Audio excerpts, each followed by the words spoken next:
प्रकाश सामी युट्युब च्यानलमा क्यामेराम्यान सशिन्द्र गौतमका साथ मेरो शालीन अभिवादन। नेपालमा गीत रेकर्डिङको इतिहास 1965 बाट सुरु भएको मानिन्छ। नेपालको रेकर्डिङको इतिहासमा पहिलो गीत गाउने गायक थिए काठमाडौँ भोटाइटी निवासी सेतुराम श्रेष्ठ। उनले मोतीराम भट्टको यता हेर्यो यतै नजरमा राम प्यारा छन् रेकर्ड गरेर गीत रेकर्डिङको इतिहास सुरु गरेका थिए। हामीले इतिहास हेर्दा उनले गीत गाएर सुरु गरेको भन्छौँ, तर उनले पहिलो रेकर्ड गरेको गीत नभएर गजल थियो। भनौँ हाम्रो रेकर्डिङको इतिहास गजलबाट सुरु भएको थियो। बनारसमा अध्ययन गर्ने क्रममा मोतीराम भट्टले त्यहाँका अर्का गजलकार भारतेन्दु हरिश्चन्द्रसँग गजलमा जुवारी खेलेर कबडा फाड्के भन्ने गजल सुनाएर 10 रुपैयाँ जितेका थिए। मोतीराम भट्टले जितेको त्यो 10 रुपैयाँबाट सुरु भएको हाम्रो गजल लेखनको इतिहासलाई आजको विषय मान्न सकिन्छ। नेपालमा 2046 सालमा बहुदलीय व्यवस्था आगमन भइसकेपछि धेरै रेस्टुरेन्टहरूमा गजल रेस्टुरेन्ट खोल्ने चलन सुरु भयो। गजल रेस्टुरेन्टहरूमा गजल गाइन्थ्यो, तर गजलका नाममा फिल्मका गीतहरू, केही लोकगीतहरू र केही आधुनिक गीतहरू गाइन्थे। तर गजल हुन्छ नै कस्तो भन्ने कुरा गायक गायिकालाई पनि ठ्याक्कै थाहा हुँदैन थियो। हाम्रो गजल गाउने गायक गायिकाहरूले भारतका गजल गायकहरू जगजीत सिंह, चित्रा सिंह, पंकज उदास, अनुप जलोटा, हरिहरन, तलत अजीजका गजलहरू सुनेका हुन्थे।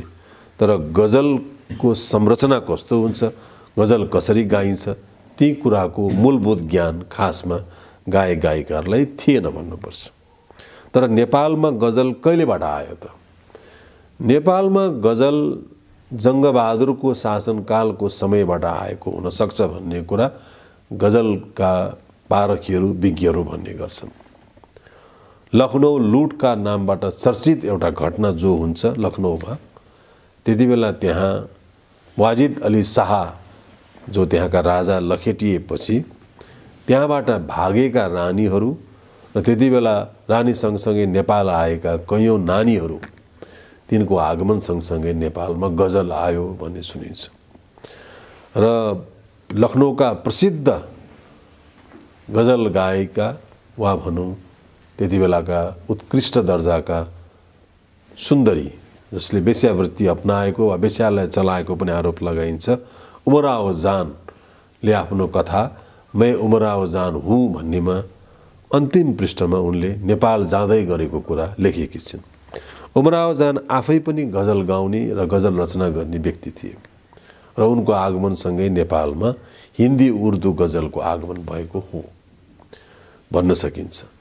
तर गजललाई विधिवत रूपमा छापेर लेखेर प्रकाशमा ल्याउने व्यक्तिमा कवि, साहित्यकार, गजलकार मोतीराम भट्टको नाम आउँछ। मोतीराम भट्टले मोती मण्डली नामबाट गजल लेखनको इतिहास सुरु गरे र मोतीराम भट्टका धेरै साथीहरू गजल लेख्थे र त्यो समूह नै गजल लेख्नमा आबद्ध थिए। तर त्यति बेला पनि गजल गाउने वा गजलको खास ज्ञान भएका मान्छे थिएनन्। यद्यपि नेपाली सङ्गीत आकाशमा उस्ताद बद्रीलाई गजल गायकका रूपमा धेरैले सम्झिन्छन्। उस्ताद बद्रीले, उस्ताद साइलाले केही गजलहरू गाए जुन गजल भनेर लेखिएका थिए, तर ती गजलका संरचनामा थिएनन्।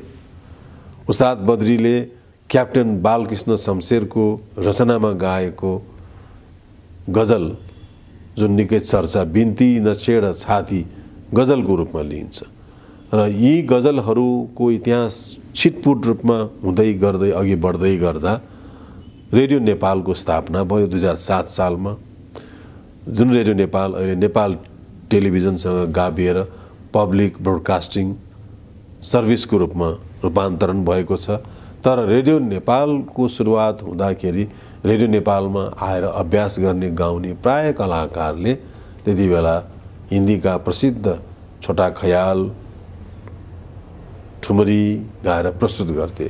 त्यो लहरमा गजललाई नै विशेष प्रधानता दिएर गाउने गायकहरू कमै थिए।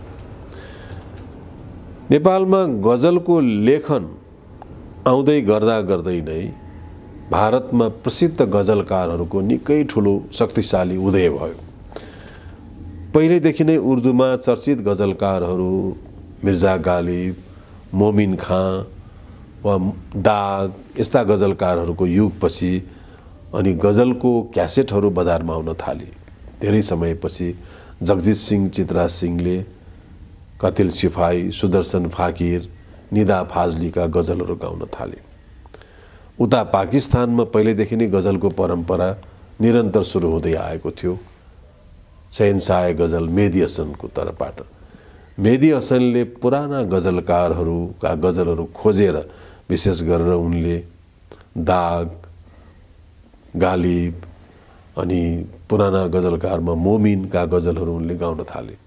त्यसबाहेक उनले आफ्ना समकालीन रचनाकारहरूका गजल पनि खोजी खोजी गाउने भए, जसमध्ये नासिर काजमी अनि अहमद नदिम हाशमी अनि त्यसै गरिकन फैज अहमद फैज,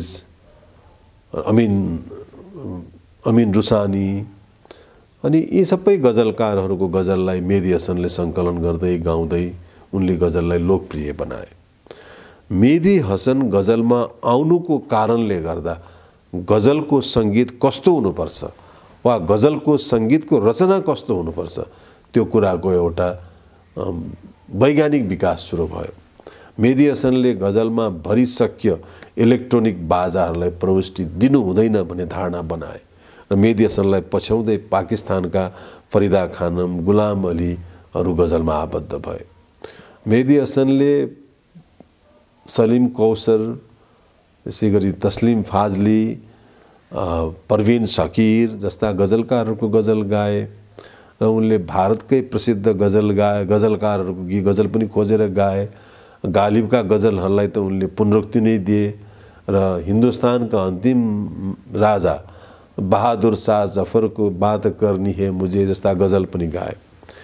मेहदी हसनको गजल गायनले भारतलाई प्रभाव पार्यो। भारत सँगसँगै उनी पहिलोपटक 1977 बेलायतको रोयल अल्बर्ट हलमा उनले आफ्नो गजलको कार्यक्रम प्रस्तुत गर्न गए। सम्भवतः दक्षिण एसियाबाट बेलायतको रोयल अल्बर्ट हलमा कार्यक्रम गर्ने पहिलो कलाकार नै उनी थिए र उनले क्यानाडामा पनि कार्यक्रम गरे गजलको र हुँदै हुँदै नेपालमा पनि उनले कार्यक्रम गर्न आए। नेपालमा आएपछि नेपालमा गजलको आकर्षण देखेर उनले तत्कालीन महारानी ऐश्वर्या राजलक्ष्मी देवी शाह अर्थात् चाँदनी शाहका करिब 6वटा नेपाली गीतलाई गजलमा रूपान्तरण गरेर उर्दूमा उनले त्यो गजललाई रेकर्ड गरे। मेहदी हसन, गुलाम अली, अनुप जलोटा, पंकज उदास, जगजित चित्रा, राजेन्द्र मेहता, नीता मेहता यी सबै नेपालमा आएर गजल प्रस्तुत गर्न आएपछि यहाँ सङ्गीतकारहरूले पनि गजलको शैलीमा स्वरूप परिवर्तन गरे। तर गीत लेखेर नि कवि लेखकहरूले कम र गजलै विधामा प्रवेश गर्ने नयाँ गजलकारहरू प्रवेश भए, जसको प्रमुख सूत्रधारका रूपमा ज्ञानुवाकर पौडेलको नाम अगाडि आउँछ। ज्ञानुवाकर पौडेलले गजललाई अगाडि बढाउन थालेपछि त्यसपछि ज्ञानुवाकर पौडेल सँगसँगै अरू गजलकारहरू मनु ब्रजाकी, बुध राणा, घनश्याम नेउपाने परिश्रमी, सनत कुमार बस्ती, रवि प्राञ्जल, ललितजन रावल जस्ता गजलकारहरू प्रमुख रूपमा आए र त्यसपछि नेपालमा एक सङ्गीतकार शक्ति बल्लभले गजलकै एल्बमको नाममा एउटा गजल्स नामको एल्बम निकाले, जसमा उनले मोतीराम भट्टदेखि अहिलेका गीतकार राजेन्द्र पौडेलसम्मका गीत गजललाई प्रस्तुत गरे। त्यसपछि उनले सप्तक नामको गजल एल्बम निकाले, यसमा उनले शुद्ध चुनिदा गजलहरू गाएर प्रस्तुत गरे। तर मोतीराम भट्टका गजलहरू पहिले पनि रेकर्ड नभएका होइनन्। भक्तराज आचार्यले यतिसम्म प्रीत गरी जस्तो गजल गाएका थिए भने अम्बर गुरुङले पनि पिउँदै नपिउने मान्छे म पिएँ अलिकति बुध राणाको शब्दमा गजल गाएका थिए। गजल गाउने परम्परालाई रेस्टुराँबाट जीवित गर्दै कलाकारहरूले पुनः क्यासेट र सिडीको युगमा ल्याए। तर धर्म सङ्कटको अवस्था के रह्यो भने जब क्यासेट र सिडीको युग नै अन्त हुने भयो त्यति बेला हामी कहाँ गजल बल्ल रेकर्डिङ सुरु भयो वा भनौँ गजल शैलीका गजलहरू बल्ल आउन थाले। यो एउटा दुर्भाग्य नै थियो। हाम्रो नेपालको राणाहरूको दरबारमा विशेष गरेर जयपुर घराना, बरोडा घराना, लखनऊ दरबारका वा दिल्लीका कलाकारहरू आएर प्रस्तुत हुन्थे वा यहाँका पनि कलाकार भारतका विभिन्न ठाउँमा गएर प्रस्तुत हुन्थे। त्यति बेला पनि हाम्रो गीत सङ्गीतको आदान प्रदान हुन्थ्यो।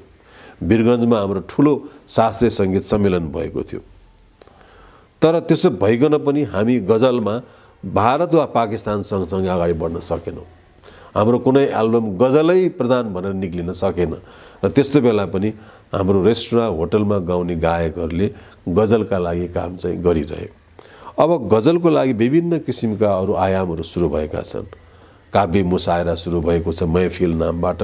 त्यसै गरिकन सानो सानो गजल गोष्ठीहरू काठमाडौँका सरोनाम र अन्य रङ्गमञ्चमा हुने गर्छन्। पोखरा चितवनमा पनि गजलका कार्यक्रमहरू हुने गरेका छन्। अब गजल लेख्न मान्छेले सिकिसकेको छ, गजल एउटा विषय बनिसकेको छ। तर गजल सङ्गीत गर्नेहरू अझै पनि स्पष्ट छैनन्। जसरी जगजित सिंहले गजलमा गिटारको 8 स्ट्रिङलाई प्रवेश गराए, त्यो एउटा क्रान्तिकारी छलाङ थियो, परिवर्तनको ठुलो जम्का भेट थियो। मेहदी हसन वा उनका अग्रजले जुन कुरामा बन्देज लगाएको थियो त्यसमा जगजित सिंहले ब्रेक लगाइदिए वा त्यसलाई तोडिदिए उनले। जहाँ पर्खाल छ त्यहीँ तिम्रो बाटो छ भने जस्तो गरेर उनी अगाडि आए। तर हाम्रो गजल अरबियन स्टाइलको पनि हुन सकेको छैन, उर्दू स्टाइलको पनि हुन सकेको छैन वा पाकिस्तानी स्टाइलको पनि हुन सकेको छैन। हाम्रो गजल सबैको जस्तो मिसिएर एउटा पुलाव शैलीका गजलहरू आइरहेका छन्। हामी कहाँ गजल गाउनेहरूको आफ्नो इतिहास छैन। हामी भारतका कुनै कलाकारसँग इतिहास जोडेर अनि मात्र गजलको कुरा गर्छौँ। गजल आफै एउटा शास्त्रीय सङ्गीतको विधा हो। हामीले चर्चा गरेका गजल गायक शहनशाह ए गजल मेहदी हसनको परिवार 130-40 वर्षदेखि कलावन्त घरानामा गाइरहेका छन्। त्यसबाट अलग्गै भएर मात्र मेहदी हसन गजलमा आएका हुन् वा अरू गजल गायकहरूको इतिहास हेर्ने पनि त्यही छ। तर हामी कहाँ लोकगीत गाउने वा आधुनिक गीत गाउने वा फिल्म गीत गाउने जस्तै गजल गाउने पनि एउटा शैली मात्र हो भन्ने कुराको रूपमा लिएको छ। तर अहिले आएका नयाँ पुस्ताहरूले गजललाई अलिक गम्भीर रूपमा हेर्दै आएका छन्। अब आशा गर्न सकिन्छ नेपालमा पनि गजलको विस्तृत इतिहास सुरु हुनेछ। सम्पूर्ण गजल लेख्ने गजल प्रेमीहरू जस्तो अब हामी कहाँ महिला गजलकारहरू पनि थुप्रै आउँदै हुनुहुन्छ। जस्तो श्रेष्ठ प्रिया पत्थर, सरिता पन्थी, मिथिला प्याकुरेल, शीतल कादम्बिनी, बिटु केसी, शान्ति शर्मा हुनुहुन्छ भने अब पुरुष गजलकारहरूको त पहिलेदेखि नै लामो लहर कायमै छ।